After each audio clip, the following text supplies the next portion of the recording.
Today we're going to be talking about fixed blade EDCs. Let's go. Fixed blade EDCs.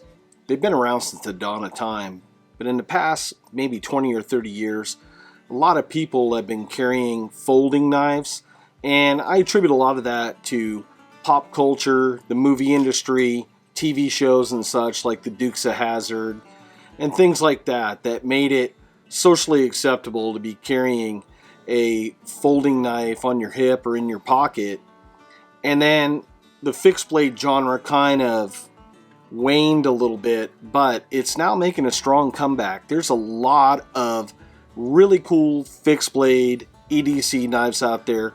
Today we're talking about the Nomad from Work Tuff Gear. We're going to deep dive into that.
Let's deep dive into the specs of the Nomad EDC. First off, drop point design. I'm a fan of that. Has a saber grind with a convex edge on there. That's one of my favorite grinds to have. I think as far as practical application for an everyday carry, a saber grind with a convex edge just holds up really well. Now, they're using Hitachi ATS 34 steel on this, and a lot of you folks are probably wondering, hey, what is ATS 34 steel? Well, that's a Japanese stainless steel. It's high in carbon and chromium, and it's great for corrosion resistance, wear resistance, and it's comparable to 154 cm. So if you're a fanboy of 154 cm, you're really gonna like the ATS 34 steel. Overall length, 7.6 inches, just a hair over 7.5 inches. Perfect for an EDC fixed blade. A lot of your folders are in that category. Also, the blade length is 3.5 inches. Again, perfect for an EDC carry. Most of your folding blades are in that 3.5 inch genre, just due to knife laws and such. So, always check your knife laws, see if it's permissible to carry. That's my public service announcement. G10 handles. The way that Vic and the team over at Work Tuff Gear profile these handles, it almost looks like it's weathered wood. They just do an awesome job with the way that they mill these scales and put the handles on. And it has liners. Also, on the pommel, you have a scraper.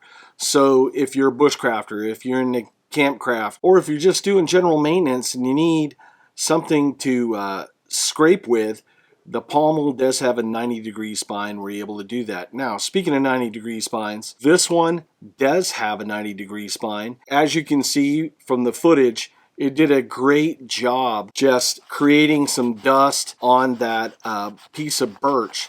How is that critical? Well, if you're camping, if you're in a survival situation, if you're doing some sort of bushcraft project, you may be required to be able to smooth something out. That 90-degree spine is really sharp and it's going to do the job. Let's talk about the scales and the handles here really quick. I already went over that they're G10 scales, but if you guys follow along on the channel for any length of time and watched any of my knife reviews, I always say that I feel, my humble opinion, that the handle is the most important part of any knife. One, safety.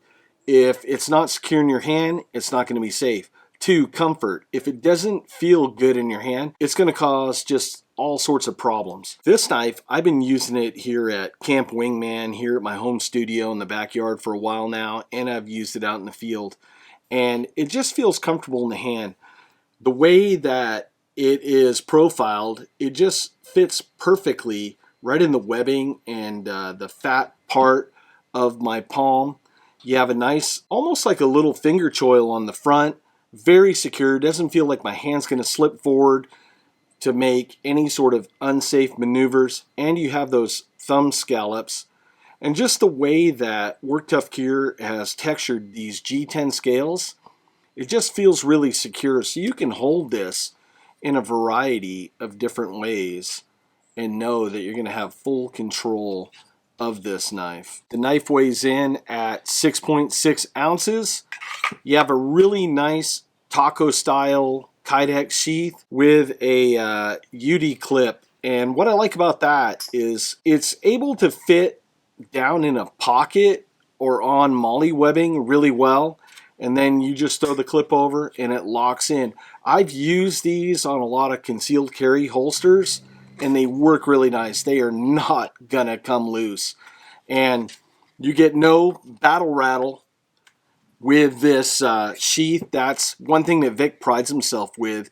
It's just a nice, good interference fit. You can hear it lock in, and it's going to stay put, so you don't have to worry about that one coming out in your pocket or losing it out in the field. My goal here by showcasing knives like this is to kind of get you to think out of the box, to kind of get you to deep dive into your philosophy of use on how you carry and use a knife. A lot of folks are just going to be hell-bent on carrying a folder, and that's fine. But if you're looking to carry a fixed blade and you're wondering what options are out there, well, I'm trying to present some for you. I'll leave a link in the video description below if you want to learn more about this blade. And folks, that's a wrap. I thank you so much for watching, and I'll see you on the next video. Take care.